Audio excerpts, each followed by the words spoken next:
देखिए राकेश जी, चुनाव चल रहा है लोकसभा का। कल परसों 1 तारीख को अंतिम चरण का मतदान होगा और देश के प्रधानमंत्री, हमारे भारत देश के प्रधानमंत्री के को लेकर, उनकी एक्टिव ध्यान को लेकर, उनके योग को लेकर जिस तरह की आपके चैनल पे चर्चाएं हो रही है, ये बहुत चिंता का विषय है।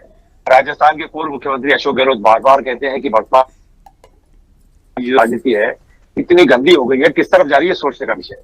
और ये प्रधानमंत्री जी की जिम्मेदारी बनती है, वो हमारे देश के गार्जियन है, उनकी जिम्मेदारी बनती है कि उनके प्रधानमंत्री रहते हुए हमारे देश में, उनके देश में, हम सबके देश में, सभी पॉलिटिकल पार्टियों के देश में ये किस तरह की चर्चाएं हो रही है।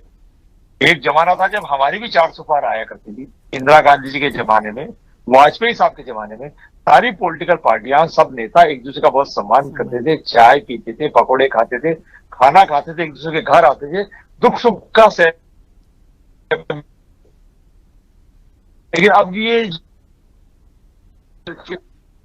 प्रधानमंत्री जी योग करें, ध्यान करें, कहीं जाएं, कहीं आए, ये उनका व्यक्तिगत मामला हो सकता है। कांग्रेस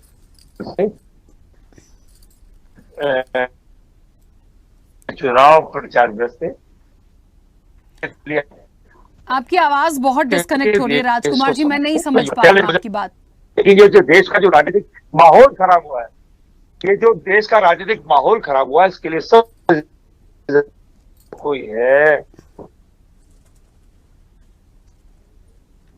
राजकुमार जी आवाज नहीं, बहुत ज्यादा डिस्कनेक्ट हो रही है सर। पूरे देश के प्रधानमंत्री, उनकी जिम्मेदारी बनती है कि मेरे देश में सभी पॉलिटिकल पार्टियां, सभी जातियां, सभी भाषाएं, सभी राज्यों का सम्मान और मेरा देश आगे बढ़े, ये उनकी जिम्मेदारी ज्यादा बनती है। उनके देश में पॉलिटिकल पार्टियों में इतना जहर क्यों घुल गया है?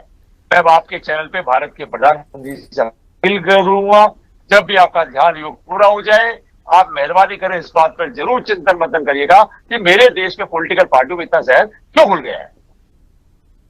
ठीक है, चलिए।